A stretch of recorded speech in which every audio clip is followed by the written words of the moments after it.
Good morning, students. Today I am showing some examples of SQL queries order by, group by, and having, because it is very important. So revise these three commands: order by, group by, and having. Now it starts with order by. MySQL order by clause is used to sort the table data in either ascending order or descending order, as you know. By default, data is not inserted into tables in any order unless we have an index. जब तक हमारे पास कोई index नहीं होगा, index मतलब ऐसी की जिसके थ्रू हम उसमें ऑर्डर वाइज कर सके, तो हम जनरली जब डेटा है रैंडमली फीड करते हैं किसी भी टेबल के अंदर.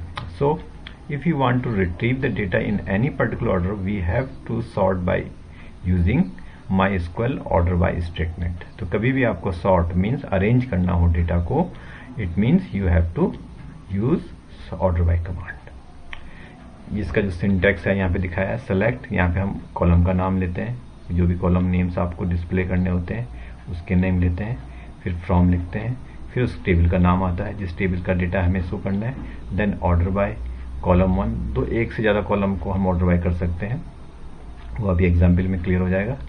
असेंडिंग करना है या डिसेंडिंग करना है, इस पर डिपेंड करता है. फिर कॉलम 2, अगर दूसरे कॉलम मतलब अगर सपोज एक ही कॉलम में सेम नेम आ गया तो सेकंड प्रेफरेंस फिर क्या देखना है, सेकंड कॉलम में देखेगा. जैसे सपोज आपका दो का नाम जो है अमित कुमार और अमित सिंह है, तो उस केस में वो फिर सेकंड कॉलम को देखेगा जिसका नाम अल्फाबेटिकल ऑर्डर में पहले आएगा, और असेंडिंग और डिसेंडिंग. चलो एक एग्जाम्पल इसके साथ करेंगे. Suppose we have the following table. एक हमारी टेबल बनी हुई है, सेलेक्ट स्टार फ्रॉम स्टूडेंट में हमारे पास एक रोल नंबर बना हुआ है, एक नेम बना हुआ है, एक क्लास बना है और एक मार्क्स बना हुआ है. अब रोल नंबर में हमारे पास 5 रोल नंबर नेम, उन्हीं के 5 नाम है, और इस तरह से डेटा स्टोर्ड है. अब हमें क्या करना है, now we write the query select star from student order by class. हमने क्या क्वेरी लिखी, हमने वो जो कॉलम लिखा था वहाँ पे उसकी जगह हमने स्टार मतलब सारे कॉलम डिस्प्ले करने हैं. तो यहाँ पे आप पर्टिकुलर कॉलम का नाम भी लिख सकते हैं, जैसे suppose roll number comma name, तो 2 ही कॉलम आएंगे. From student, student is the name of the table.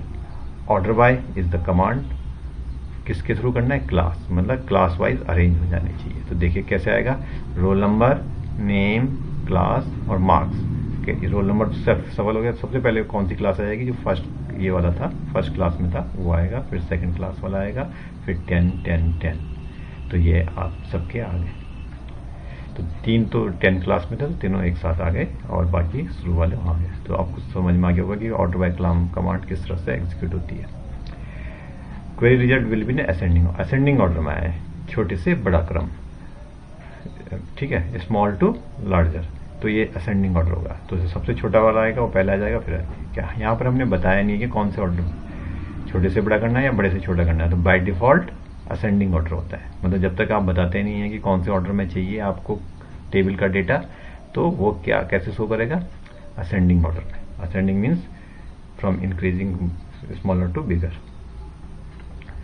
Query result will be ascending order of a class. If we not specify ESC, DSC in the query, then ascending clause will be applied by default. तो by default ascending order में. अब next चलते हैं, एक और example देखते हैं. Suppose we have a student table with the following data. Select star from student, this ये डेटा है. अब now we write the query select star from student order by class is DSC. पहली वाली command और इस वाली command में क्या डिफरेंस है, सेम कमांड है, only difference is we have written here DESC, means descending order में करेंगे, बड़े से छोटे वाले क्रम में.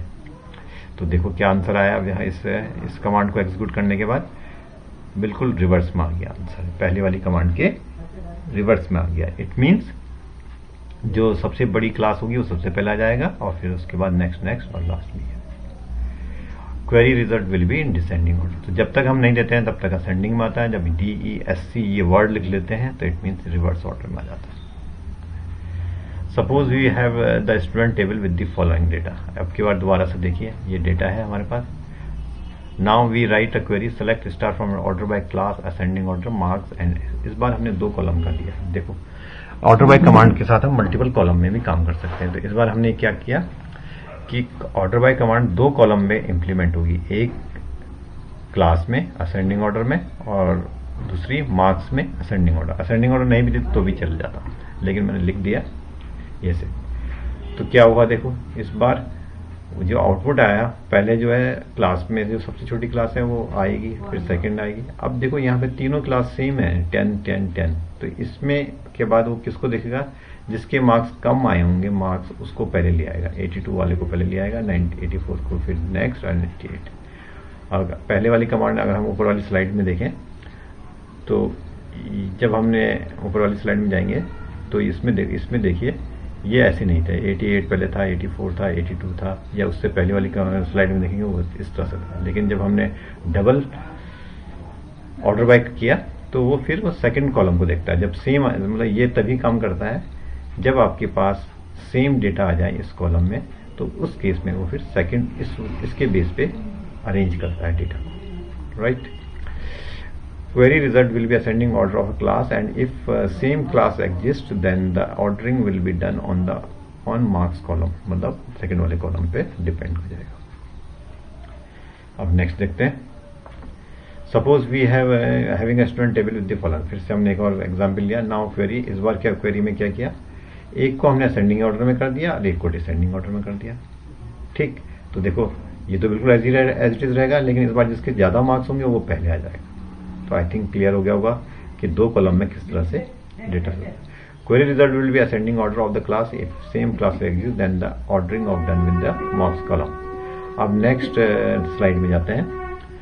अब ग्रुप बाय कमांड का यूज करते हैं। मैंने पहले भी बताया था ग्रुप बाय कमांड का यूज जो है डिफरेंट कॉलम्स में, एक ही कॉलम में एक ग्रुप बनाने के लिए हम यूज करते हैं। The group by clause group set of rows and records into a set of summary rows records by values of columns and expressions. It returns one row for each group, ठीक है।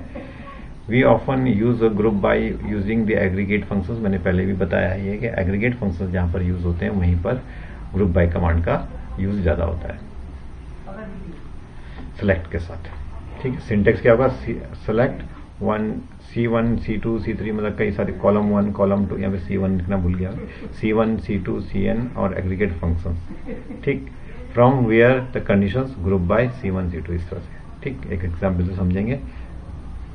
Suppose पहली table हमारी क्या है, पहले जो हमने बनाई थी टेबल बिट्टो वही टेबल है, roll number name class and marks. अब हमने इसमें command the, now right a query select class from student group by class. ये हमारी क्वेरी है, सेलेक्ट क्लास।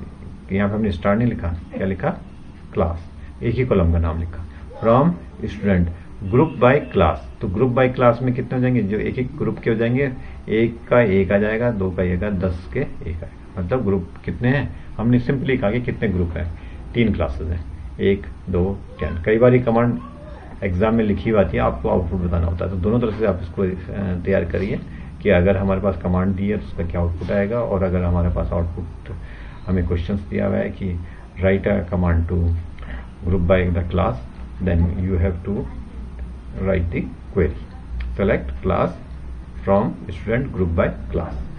तो ग्रुप बाय क्लास में मतलब जितने भी उसको, बेसिकली ग्रुप बाय कमांड इसलिए एक पर्टिकुलर कॉलम पे इम्प्लीमेंट होती है, उस कॉलम में वो ग्रुपिंग कर देता है, मतलब एक तरह का डेटा एक साथ ले आता है और एक तरह का डेटा एक साथ। क्वेरी रिजल्ट विल यूनिक, ठीक है। तो ये तो हो गया। अब एग्रीगेट फंक्शंस में हम इसको कैसे करेंगे। The aggregate functions allow to perform the calculations of set of rows and returns a single value. Group by clause is often used by the aggregate functions to perform calculations and return the single value for each sub group. For example, if you want to know the number of students in each class, you can use count। जैसे ऊपर वाले में था, हमने खाली ये पता चल रहा था कि कितने ग्रुप हैं, लेकिन हमने काउंट नहीं किया वहाँ पे। तो अगर हमें काउंट करना है कि कितने ग्रुप हैं, तो उसमें काउंट का फंक्शन लगेगा। अगर सम करना होगा तो हम सम करेंगे, ठीक।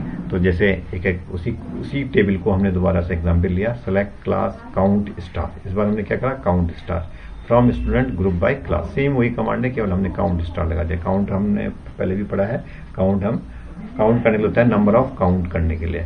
तो यहाँ पर क्या हो जाएगा, select class count star, sorry इसका आउटपुट क्या आएगा, क्लास कितनी थी 1 2 10, पहले यही आउटपुट आ रहा था, अब 1 के अंदर 1 ही है, 2 के अंदर 1 है और 10 के अंदर 3 है। तो ये पूरा रिजल्ट आपको मिल गया, ठीक। ये आपका हो गया।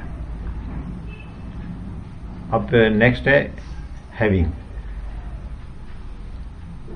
पहले इसमें देख लेते हैं एग्रीगेट फंक्शंस में ही एक और मार्क्स कर देते हैं, सम या एवरेज कुछ भी निकाल के देखते हैं। तो यहाँ पे हमने एवरेज निकाल रहे हैं। Select class average marks from student group by class. तो देखो ग्रुप बाय क्लास 1 का तो एक का तो एक ही है, वही एवरेज आएगा, उसका सेम एवरेज आएगा। इसका 3 से उसने डिवाइड कर दिया होगा, उसको तीनों को सम किया होगा पहले, और तीनों क्लास का जो सम आया होगा मार्क्स का उसको डिवाइड कर दिया 3 से। तो सपोज यहाँ पे अगर 1 में भी अगर ज़्यादा क्लासेस होती तो उस केसेस में उसको डिवाइड कर देता उतने नंबर ऑफ क्लासेस से। तो और अगर हम खाली सम निकालना चाहते हैं यहाँ पे सेलेक्ट क्लास सम मार्क्स, तो हर एक क्लास का मार्क्स का सम आ जाता है कि किस क्लास के मार्क्स का क्या सम है। MySQL group by command with aggregate functions, इसमें हमने क्या किया, एवरेज किया और इस बार कंडीशंस भी इम्प्लीमेंट किए। Select class average marks from student where class is less than 10, group by class order by marks. दो तो 3 कमांड एक साथ ऐड कर दी। पहले तो हमने कहा कि जो जिनकी क्लास 10 से नीचे है उन्हीं का ही एवरेज आए, पहली बात। तो दूसरा ग्रुप बाय क्लास, क्लास के थ्रू ग्रुप हो, और ऑर्डर बाय मार्क्स, और जिसके मार्क्स ज़्यादा आएंगे वो पहले आएगा क्योंकि डिसेंडिंग ऑर्डर है। तो एक साथ 3 कमांड हमने इसमें इम्प्लीमेंट करी।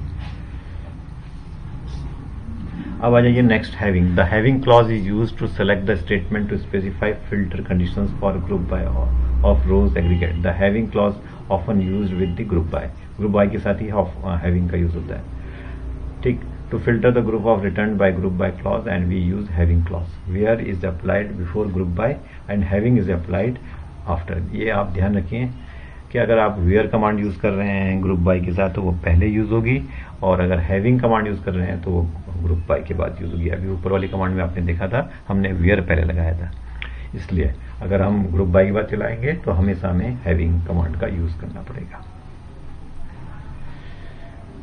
देखो ये टेबल है। अब हमने क्या कहा, यहाँ पे हमने कहा select class average marks from student group by class having marks less than 90। Same वही कमांड है, इस बार हमने हैविंग के थ्रू किया है, वेयर के थ्रू नहीं किया।